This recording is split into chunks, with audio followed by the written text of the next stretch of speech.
Ron Paul ran a newsletter for many years. In fact, he ran many different newsletters. Some were called Ron Paul's Freedom Report, Ron Paul Political Report, and the Ron Paul Survival Report. They stretch from sometimes the 1970s all the way to the 1990s. In that newsletter, he claims he did not write some of the stuff, but what was written is deplorable. We'll give you some of the examples. Of course, not every article that was written there was terrible, and we're giving you some of the examples from articles that were in those newsletters, all attributed to Ron Paul. So, for example, they said, opinion polls consistently show only about 5% of blacks have sensible political opinions. Really? Which opinion polls show that? Obviously, that's very bad, but you know what? His defenders might say, hey, look, he disagrees with a majority of African-American voters. That's not surprising. Well, it gets much worse. We're talking about the black crime. They said, quote, urban youth who play whites like pianos. I'm not even quite sure what that means, but it was in reference to how apparently black crime is so significant. It keeps getting worse. One newsletter talked about how blacks in America were, quote, semi-criminal or entirely criminal.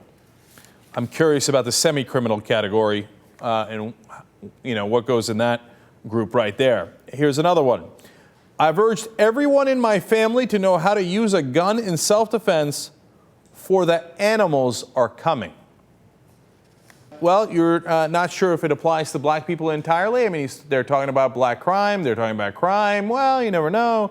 Well, then there's this. If you've ever been robbed by a black teenaged male, you know how unbelievably fleet-footed they can be. These are devastating. All right, and ridiculous, by the way. So now we go to him saying, me? No, of course not. They were just called the Ron Paul Freedom Report and Ron Paul Political Report and the Ron Paul Survival Report. I don't know why you would assume it was written by Ron Paul. Here's Congressman Ron Paul saying, I disavow those positions. They're not my positions. And anybody who knows me, they've never heard a word of it. Okay, that seems clear.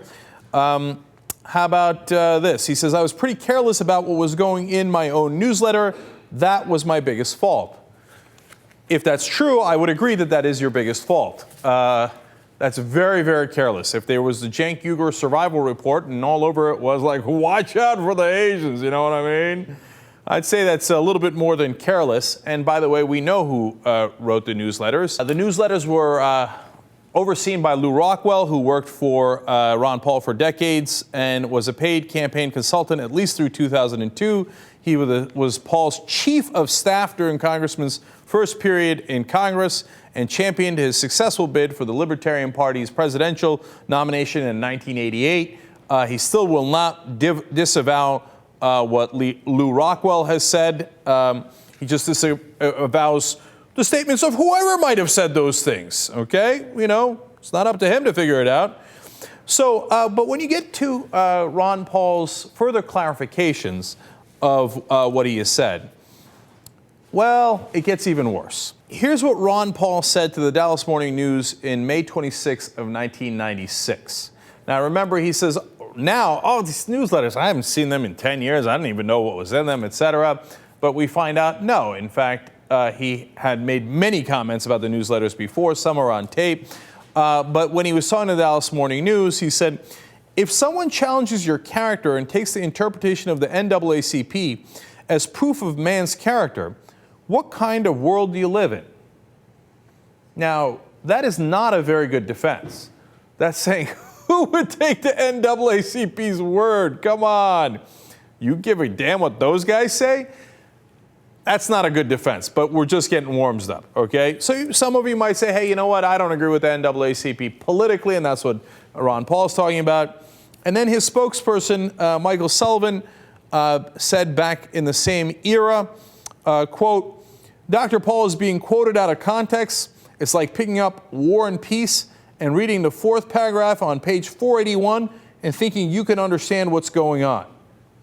So in other words, it's not that Ron Paul didn't say all those things about black people. It's that it's not that he's misquoted it, he's taken out of context. It's like, but if you read the whole article about how fast those black people who rob you are, then you would understand that within the context it's war and peace. So this defense is even worse. Well, his spokesperson at the time in '96 continues. Michael Sullivan says, you have to understand what he is writing. His writings are intellectual. He assumes people will do their own research, get their own statistics, think for themselves, and make informed judgments. So when he says that only 5% of African Americans have sensible political opinions, well, you do the research. You understand how intellectual he's being by saying that animals are coming for you and that he's told everybody in his family to go get a gun. He's just being intellectual. If you read the whole article, you'd understand the brilliant context that it was in. I see. But it gets worse. Here is Dr. Ron Paul talking to Dallas Morning News, again in May 22nd of 1996, himself saying, quote, if you try to catch someone that has stolen a purse from you, there's no chance to catch them. Well, that'll do it. That means he definitely wrote the line that about how blacks are incredibly fleet-footed as they rob you. Because there's no other reason in the world you would say that as a defense then.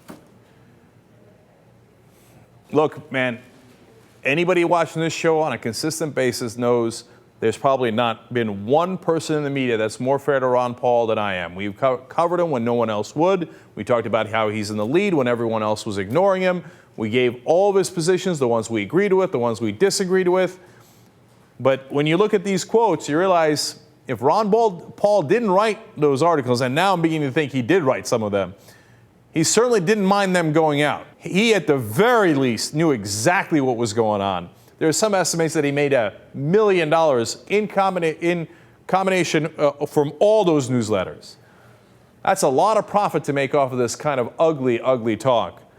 Then to later turn around and go, what, me? So that's very disappointing.